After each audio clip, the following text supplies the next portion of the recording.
Mortis Media.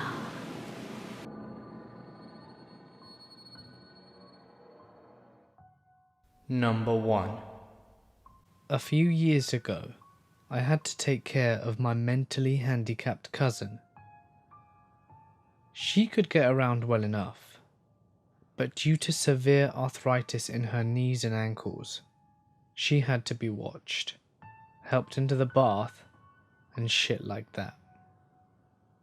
I would go into her room in the morning, help her to her walker so that she could go to the toilet, and make her breakfast.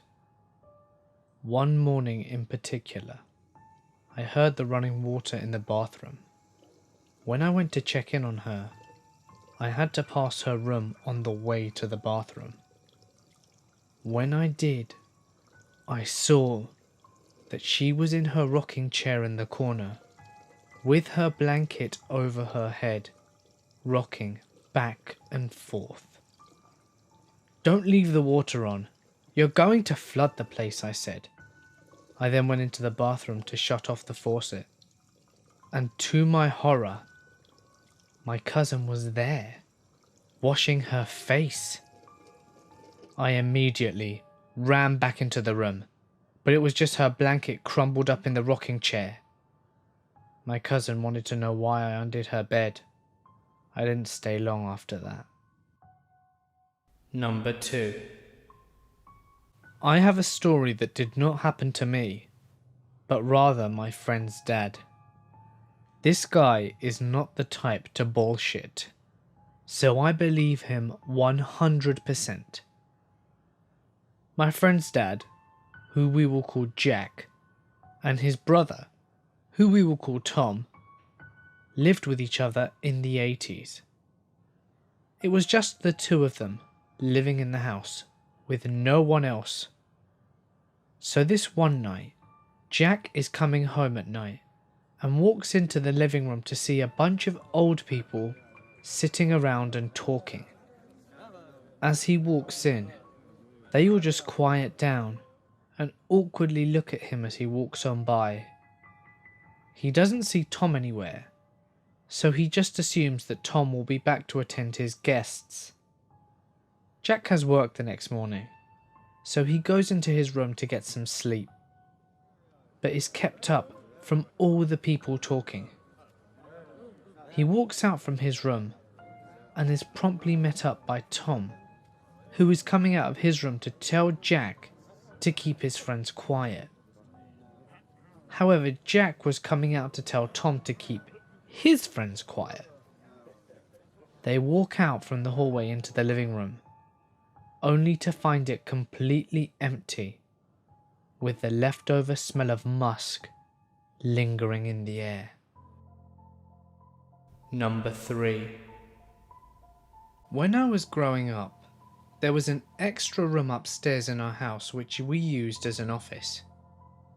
It had a closet with one of those tiny attic access doors on the side.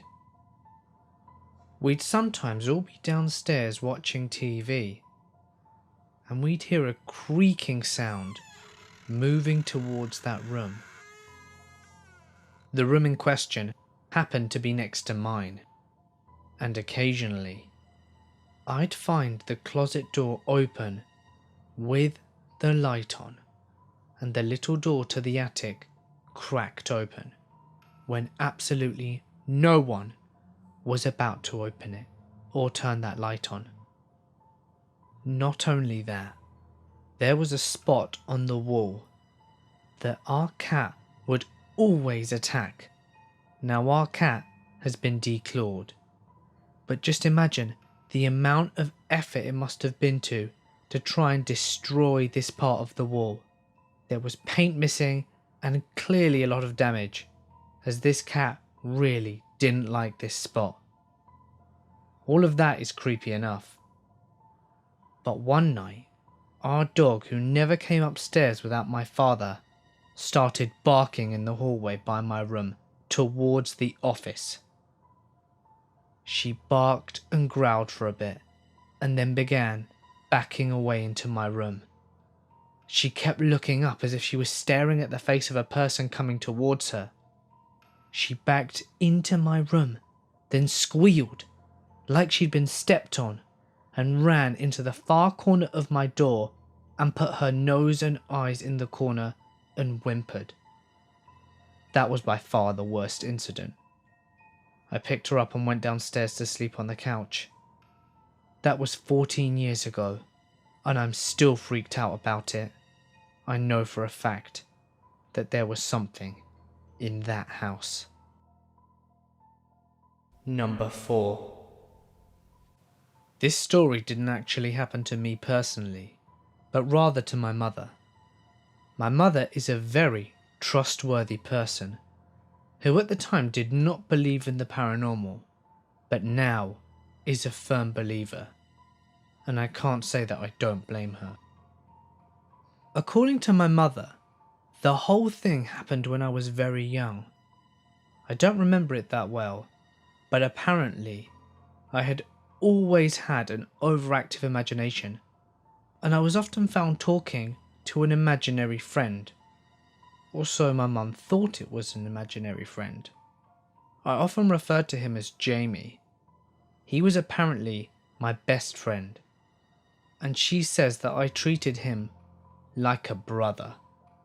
I would take food to him, play hide and seek, and everything else that you'd expect two young children to do together. My mother remembers telling me to go play outside, and I said I didn't want to because I was refusing to leave Jamie alone. Then my mother asked why, and I replied, "The hooded man won't let Jamie outside." This shocked my mother, but she apparently brushed it off to meaningless strings of childhood babble. Her thoughts were broken down though, no more than a few days later. I had left to go to nursery. My dad was at work and my mother was home alone by herself, doing the typical things that mothers do. Apparently, when my mother was taking the laundry up the stairs, she happened to glance down at the middle step and felt her whole body freeze. She told me that she looked and saw a young boy sitting on the step. He was looking at her with a smile and then waved. She apparently nearly dropped the pile of washing that was in her hands and bolted back downstairs. The only part of this story which I actually remember happened when my mother was walking me home from nursery, and when we got home, she knelt down to my height and said, What did you say your little friend looks like?" I don't remember what I said, but I remember my mother turning whiter than white as I described him. This made me confused. I didn't know what was going on. Then it happened. She said one of the eeriest sentences that has stuck in my head ever since. I think I met your little friend." Every now and again, we see, hear, or sense him. Mainly around happy times of the year, birthdays, Christmas, and those kind of things. You can always just tell when he's around. Things seem to fall, go missing, and electrical appliances seem to act strange and stop working. But Jamie isn't a bad spectre. In fact, he's brought our family closer together, and for that, we've always been thankful and still are. But I really have no clue as to what the hooded man could possibly be. Okay guys, this story isn't particularly scary, but it's quite funny. Let me know what you think in the comments, so it's just a bonus for you. About 2 years ago, I was in my room reading a book when I hear it. Soft as ever. 2 little girls giggling. Not just any giggle. It was the kind of giggle that you hear in horror movies. I immediately put down my book and listened. After about a minute of holding my breath, I decided it must have come from outside. Then, that night, Just as I'm about to drift off to sleep, I hear it again. 2 little girls giggling. Now it was 2 a.m. and I was pretty damn sure those 2 girls were no longer outside my window at that time of night. So I began to freak out. I sat up in my bed and waited for what felt like forever and just listened. Then I hear it again. I jump out of my bed and go spend the rest of my night in the guest room.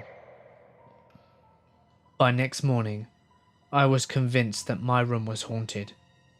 For the next week, I avoided my room and spent my nights in the guest room, unbeknownst to my family. I was afraid to tell anyone for fear that I was going crazy or that they would not believe me.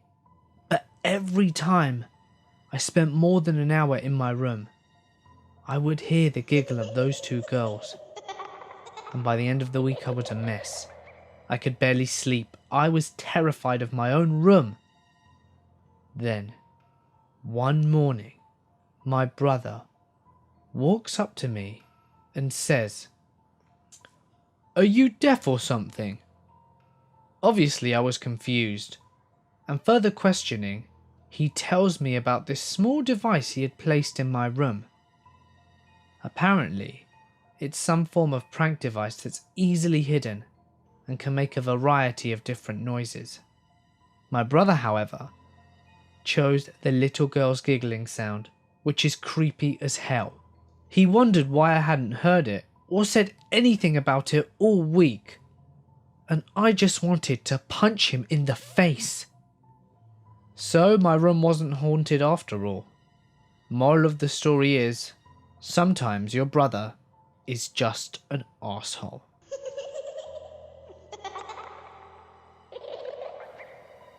Hey guys, it's Mort here, and thank you so much for listening. If you enjoyed these stories, why not leave a like and hit that subscribe button? Go on, why risk missing another video? You know the next one is going to be even better, and you don't want to miss it. Speaking of things you don't want to miss, if you haven't already seen my video about 5 true aviation horror stories, you can click the link to go watch it. I really recommend it, so go check it out. Don't forget that we have the 5k subscribers competition going on. I've gotten some really good entries, and I'd love to see your creative talents, so go check it out for a chance to win. And also, follow me on Instagram and Twitter for cool background stuff. But for now guys, I'm going to sign off. Stay awesome, and I'll see you in the next one.